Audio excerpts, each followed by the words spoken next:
Loki is introducing us to many mysteries of the MCU, from who and what the Timekeepers might be to the mysteries of Loki himself or herself. One of the big ones being the fact that Sylvie may or may not be another Loki, or may not be the Enchantress, or possibly even, as some of us believe, an amalgamation that the MCU is so well known for. So let's hear what the director of Loki is saying, and probably why we shouldn't trust all of it.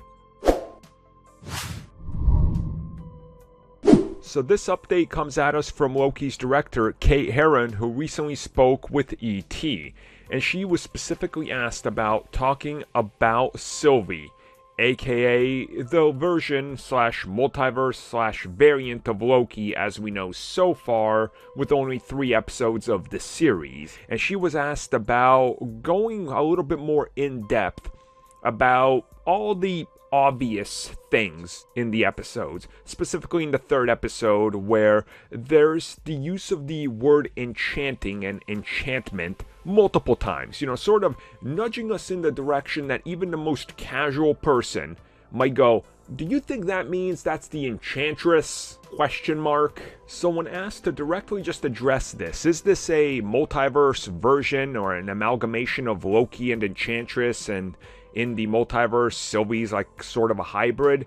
She said that there's something unique here, and that the approach they're taking here is different than the comics, but that there is more things to get into that will go deeper into who this character is, and that they're going to delve deeper into exploring this character's history and why, and maybe why not, she is and isn't. So it's one of those, Kevin Feige has trained you very well to answer with non-answers but make it seem like you're saying something, which hats off to them because they seem to be the masters of this. And Kate was also asked, well, okay, how about this? They said they're tracking a female Loki, that it is a Loki, but she doesn't like being called that, and it's almost being hinted at that she's not one. And again, same answer. Well, we gotta wait and see, but there is something there to the enchanting and what they do with it, and that's all that they can say. So we know that the TVA seems to be hiding a lot of things, and they seem like a very shady organization.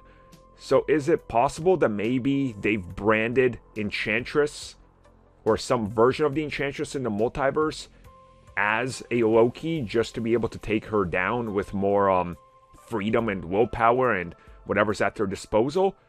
Probably very likely, and I think that's going to be something that they 100% explore, but we're just going to have to wait and see, because this is one of those scenarios where they're not committed to answers up until we get to the end of the series, and even then I'm assuming we're still going to have plenty of questions left.